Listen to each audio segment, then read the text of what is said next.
नमस्कार। लॉ दर्पण में आपका स्वागत है। आज हम बात करने जा रहे हैं कानून के शासन की एक बहुत बड़ी जीत के बारे में। आज हम सुप्रीम कोर्ट के एक ऐसे ऐतिहासिक फैसले पर नजर डालेंगे जो प्रशासनिक सुविधा के ऊपर कानून के शासन को मजबूती देता है।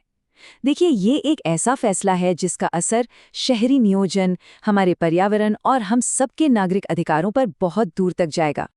तो चलिए सीधे सुप्रीम कोर्ट के इस बड़े फैसले की गहराइयों में उतरते हैं, जहां आम नागरिक सरकार के सामने खड़े थे। और ये रही आज की हेडलाइन। सुप्रीम कोर्ट ने एक औद्योगिक प्रोजेक्ट के लिए दी गई जमीन के इस्तेमाल की इजाजत को पूरी तरह से खारिज कर दिया है। साफ कहा है कि ये इजाजत कानून की नज़र में शुरू से ही गलत थी, एकदम शुरू से। अदालत ने यहाँ एक बहुत ज़रूरी बात कही है। उन्होंने कहा कि जो काम शुरू से ही गैर कानूनी हो, उसे आप बाद में मंजूरी देकर, जिसे एक्स पोस्ट फैक्टो अप्रूवल कहते हैं, उसे कानूनी नहीं बना सकते। मतलब अगर नींव ही गलत है तो आप बाद में इमारत को ठीक नहीं कर सकते। चलिए अब जरा जमीन पर उतरते हैं और समझते हैं कि ये संगरूर का भूमि विवाद आखिर है क्या। तो देखिए, लड़ाई दो पक्षों के बीच थी। एक तरफ थे वहां के स्थानीय किसान और एक पब्लिक स्कूल, और दूसरी तरफ थी एक बहुत बड़ी सीमेंट कंपनी और खुद पंजाब की सरकार। अब हुआ ये कि श्री सीमेंट ने एक सीमेंट यूनिट लगाने के लिए करीब 48 एकड़ जमीन खरीदी। लेकिन पेंच ये था कि ये जमीन उस इलाके के मास्टर प्लान के हिसाब से खेतीबाड़ी के लिए थी, यानी रूरल एग्रीकल्चरल जोन थी। वहां कोई इंडस्ट्री लग ही नहीं सकती थी। तो यहीं से सबसे बड़ा और अहम सवाल खड़ा हुआ। ये सवाल था एक मास्टर प्लान की कानूनी हैसियत का, जो अदालत के सामने सबसे बड़ा मुद्दा बन गया।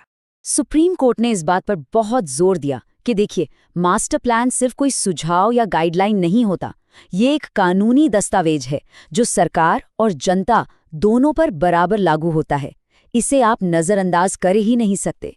अदालत ने पाया कि राज्य के अधिकारियों ने जो कानूनी प्रक्रिया थी उसे पूरी तरह से दरकिनार कर दिया। नियम यह है कि पहले आप बदलाव का प्रस्ताव दें, लोगों से उनकी राय और आपत्तियां मांगें और फिर उसे सरकारी गज़ट में प्रकाशित करें। लेकिन यहाँ तो बस एक अंदरूनी मीटिंग करके सब तय कर लिया गया। ये सीधे सीधे कानून का उल्लंघन था। इससे पहले पंजाब और हरियाणा हाई कोर्ट ने यह मान लिया था कि चलो बाद में मंजूरी मिल गई तो गलती सुधर गई। लेकिन सुप्रीम कोर्ट ने इस दलील को सिरे से खारिज कर दिया और कहा कि ऐसे शॉर्टकट नहीं चल सकते, खास तौर पर तब जब जनता का हित दांव पर लगा हो। अब जरा इस मामले के पर्यावरणीय पहलू पर आते हैं, जहां अदालत ने एक और बड़े और विवादास्पद बदलाव को रद्द कर दिया। बात यह है कि पहले सीमेंट ग्राइंडिंग यूनिट्स को रेड कैटेगरी में रखा जाता था। इसका मतलब है ये वो उद्योग हैं जो बहुत ज्यादा प्रदूषण फैलाते हैं। लेकिन फिर सेंट्रल पोल्यूशन कंट्रोल बोर्ड ने इन यूनिट्स को डाउनग्रेड करके ऑरेंज कैटेगरी में डाल दिया। इसका सीधा सीधा मतलब ये था कि अब इनके लिए सुरक्षा के नियम थोड़े ढीले हो गए थे। सुप्रीम कोर्ट ने इस बदलाव को भी रद्द कर दिया।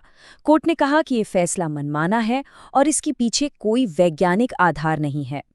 ऐसा करने से प्रदूषण फैलाने वाली फैक्ट्रियां घरों और स्कूलों के पास लग सकती थीं, जो हमारे संविधान के आर्टिकल 21 यानी जीवन के अधिकार का सीधा उल्लंघन है। तो सवाल ये है कि इस पूरे ऐतिहासिक फैसले का एक आम नागरिक के लिए क्या मतलब है? ये क्यों इतना जरूरी है? ये फैसला हम सबको कई तरह से ताकत देता है। पहली बात, ये साफ करता है कि शहरों के मास्टर प्लान कोई मजाक नहीं है, वो कानून है। दूसरी, ये हमें याद दिलाता है कि साफ हवा और स्वस्थ माहौल हमारा मौलिक अधिकार है। और सबसे जरूरी बात, विकास के नाम पर जनता की सेहत से खिलवाड़ नहीं किया जा सकता। ये फैसला सिर्फ एक केस की जीत नहीं है, ये एक मिसाल है, एक नज़ीर है। अब ये सोचने पर मजबूर करता है कि हमारे अपने इलाकों में जो विकास हो रहा है, क्या वो कानूनी और पर्यावरण के लिहाज से सही है? और ये फैसला भविष्य में स्थानीय समुदायों के अधिकारों की रक्षा कैसे करेगा? कानूनी दुनिया की ऐसी ही और भी गहरी और सटीक खबरों के लिए हमारे साथ जुड़े रहिए लॉ दर्पण पर। धन्यवाद।